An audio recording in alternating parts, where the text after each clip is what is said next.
Okay, so let's dive right into one of World War II's darkest and, for a long time, most hidden chapters. We're going to talk about Unit 731, a top secret Japanese biological warfare program, and the absolutely chilling deal that allowed its architects to just walk free. So, after the war was over, America made this secret deal, but it wasn't for territory or gold, it was for data. And this quote right here from US intelligence, it reveals exactly what the prize was. 2 decades of horrific human experimentation, all of it acquired in exchange for immunity, a price that officials privately called a mere pittance. And this really brings us to the central, deeply disturbing question we're going to tackle. Why would you protect the people who committed such unimaginable atrocities? This one question uncovers a story of absolute horror, but also one of cold-blooded political calculation. To really understand this crime, we have to rewind a bit. We need to see how Japan was transformed from this isolated nation into an aggressive imperial power. And this didn't just happen overnight. It was a radical shift that took decades. I mean, the sheer speed of this transformation is just staggering. In less than 100 years, Japan went from being forced to trade by the US Navy to staging its own incident to justify an invasion. With every victory, this new, aggressive, expansionist identity was being forged. But here's the really crucial part. This rise in power required a kind of moral downfall.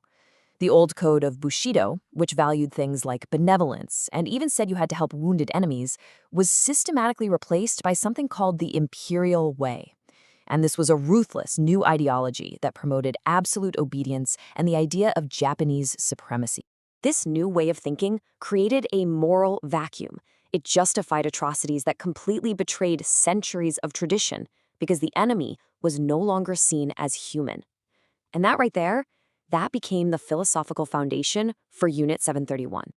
And right at the heart of all this darkness was a secret biological warfare program run by a man named Shiro Ishii.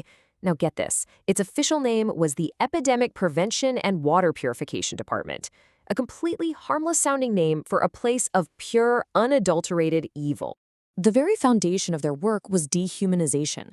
The victims, who were mostly Chinese civilians and prisoners of war, but also Russians and others, they weren't seen as people. They were simply called maruta, which means logs, a chillingly casual word for human beings you plan to cut up and discard. So, under this innocent-sounding cover, Unit 731 carried out a research program of just unimaginable cruelty. The goal was simple: turn diseases into weapons of mass destruction, and they used living people as their test tubes. For example, they did these frostbite experiments. They would take prisoners outside in sub-zero temperatures and freeze their limbs solid, sometimes pouring water on them to make it happen faster. Then, they would just watch and meticulously document how gangrene and rot set in as the flesh died. They called it research. Their ingenuity for evil was just something else. They designed these special ceramic bombs that were made to shatter when they hit the ground, releasing thousands of plague-infected fleas over unsuspecting Chinese villages. They were literally creating man-made epidemics. And then there was maybe the most monstrous practice of all, vivisection. We are talking about researchers performing invasive surgeries on living, conscious victims with no anesthesia, just to study the effects of diseases and injuries on functioning organs in real time. The so-called experiment only ended when the victim died, right there on the table. So how many people died? Well, because they systematically destroyed so many records, we'll probably never know the exact number. But the best estimates say that the actions of Unit 731 and its related facilities led to the deaths of over 200,000 people. That's from both the direct experiments and the field testing of their bioweapons. So what happened to the architects of these horrors when the war was over? You would expect international tribunals, justice, right? But what actually happened was far, far more cynical. The difference here in post-war justice is just shocking. On one hand, you have the Nazi doctors who committed similar medical atrocities. They faced the gallows at the Nuremberg trials. But their Japanese counterparts, including the leader Shiro Ishii, were secretly protected. They walked free. So why? How does that happen? Well, the answer has nothing to do with morality. It's all about the cold, hard geopolitics of the post-war world. A new global conflict was just beginning. You see, as soon as World War II ended, the Cold War was already starting up, and the United States saw a new enemy on the horizon, the Soviet Union, and they were terrified of falling behind in a new and terrifying arms race for biological weapons. American officials realized almost immediately that Unit 731's research, which was obtained through experiments they could never, ever conduct themselves, was priceless. Once immunity was on the table, Colonel Murray Sanders, the U.S. investigator, remembered how the information just poured in. So it all came down to a cold, pragmatic calculation.